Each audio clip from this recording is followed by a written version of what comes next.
Hello, my name's David Waugh and I'm the owner of Cooper's Tea and Coffee Merchants based in Jersey and the Channel Islands. We are what one would describe today as a regional coffee roaster, many of which have now sprung up around the UK, but we happen to have been in this business since the early 1950s. Cooper's as a brand has been on Jersey since 1890. So we've been around a long time, and the particular business with my family connection has been for the last 50 years. Now, we're doing this short video because I'm really concerned that so many people don't understand the process or don't know the process that goes into making a wonderful cup of coffee. And there's a huge amount of effort, not only by us, but also by the people who grow our coffee.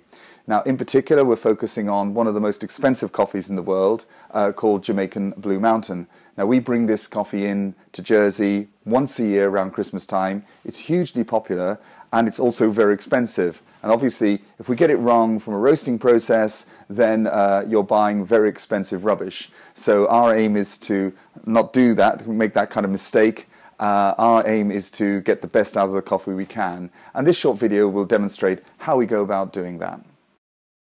Jamaican Blue Mountain coffee comes from the Blue Mountains in Jamaica. These are located between Kingston to the south and Port Antonio to the north. They rise to a height of 2,300 meters, and they are some of the highest mountains in the Caribbean. The climate of the region is cool and misty with high rainfall. The soil is rich with excellent drainage.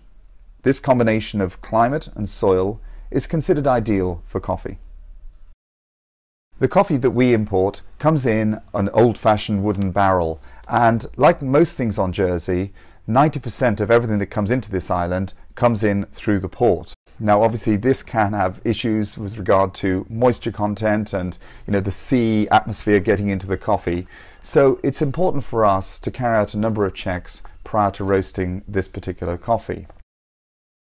Coffee roasting is both art and science. The first thing we do is we look at the coffee, just check for any defects, check it looks good, it feels good.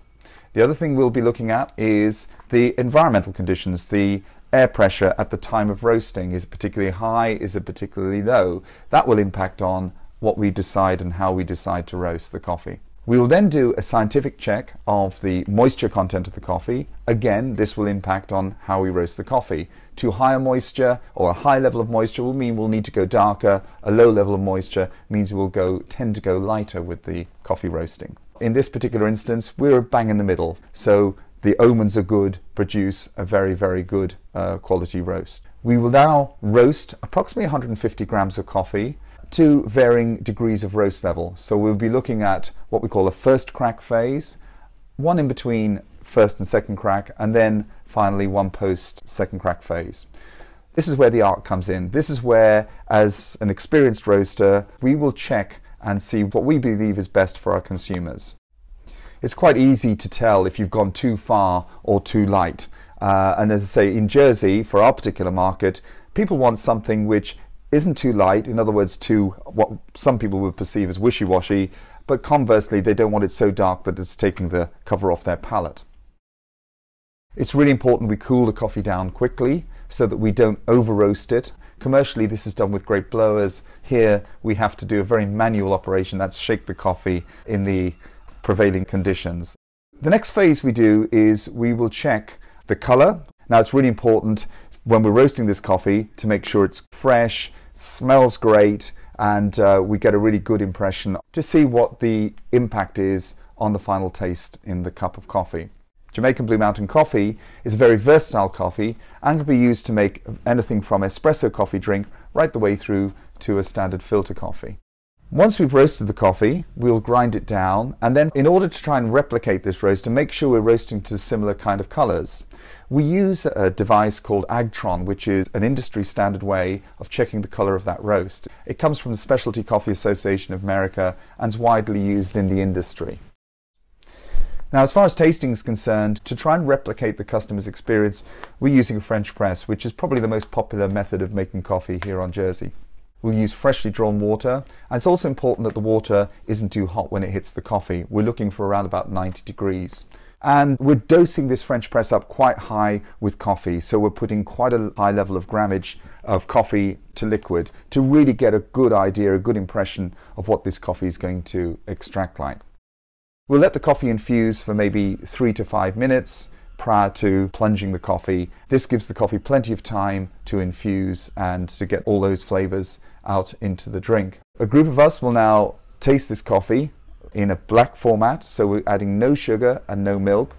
This is really trying to get to the essence of the coffee. Have we got a clean taste in the coffee? Is there any hint of defect? We'd hope not, because obviously this is all being processed very carefully at origin. So really what we're looking for is, what's the final finish on the cup? How does it taste in our mouth? What's our mouth feel in the drink? Now when it comes to tasting, I've tasted an awful lot of coffee, but I like to have people around me who maybe aren't as familiar with coffee tastes or the sophistication of coffee tasting. In other words, they replicate the consumer. Some of our consumers are very knowledgeable, some have rarely drink coffee, but it's really important that the impression they get is one of a nice, full-flavored, smooth tasting coffee, which is classic of Jamaican Blue Mountain coffee.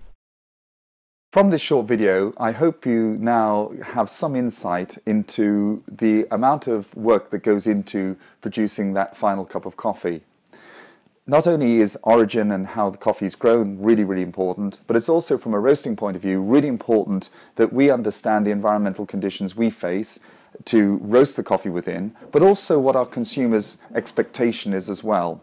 So we're checking, as you saw, the atmospheric conditions, we're checking roast styles, we're then doing a tasting, and then we're trying to evaluate what it is that we think our customers are going to enjoy about this particular coffee, and also how the majority of our customers are going to enjoy that coffee, whether it be French press, through espresso, through a filter coffee.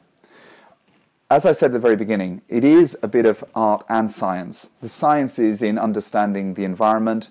The art is in trying to gauge what our customers' taste is, and that can only come through a number of years of experience of tasting coffees from different origin. The great privilege in this industry today, though, is that the quality of the coffee that we now see is so much greater than it was even a decade ago. And I think we're privileged right now to be drinking some of the finest coffees available ever made in the world today. Jamaican Blue Mountain coffee is still considered to be there at the peak, but there's an awful lot of people knocking on their particular door. I hope you enjoyed the video, and if you'd like to have more information, you can go to our website at www.cooper.co.je, where you can see my blogs, or you can follow me on Twitter at We Love Coffee. We also have a Facebook page. Enjoy that coffee.